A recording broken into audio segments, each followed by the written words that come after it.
Symptoms. That's why we're all here, right? First, we need to point out something important. Not everyone is sensitive to FODMAPs. Only people who have certain GI problems will feel symptoms after eating them.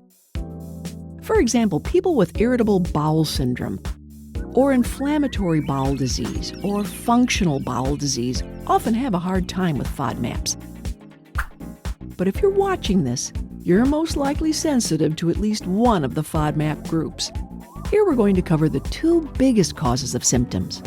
First, FODMAPs pull extra water into your digestive system. After you eat FODMAPs, they draw extra water into your intestines. This can make your belly feel swollen or even actually be swollen or distended. Also, if too much water gets into your digestive tract, it can make your stool too soft, loose, or even watery, causing diarrhea.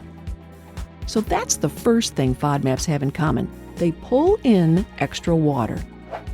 Second, when FODMAPs meet up with bacteria in the large intestine, they ferment and make lots of gas.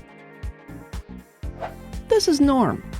Norm is not sensitive to FODMAPs. When Norm eats, his body does the usual thing with FODMAPs.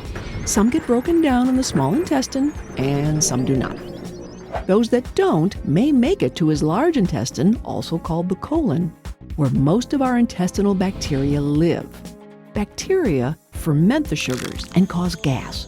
But for Norm, it's okay because he's not sensitive to FODMAPs. He will have a little bit of gas, but mostly he feels normal. This is Gene. Gene is sensitive to FODMAPs. Gene's digestive system can't digest or absorb some of the FODMAPs that Norm's can.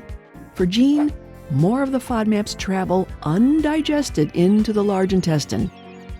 There, they are fermented by bacteria, and unlike Norm, Gene feels terrible. She may have eaten only a small amount of FODMAPs, but still, her body can't deal with them, or her gut is more sensitive to them. So she feels all kinds of symptoms like gas, pain, and bloating. Okay, so that was the second thing FODMAPs have in common. They're harder for some people to digest and absorb, so they ferment in the large intestine and cause symptoms.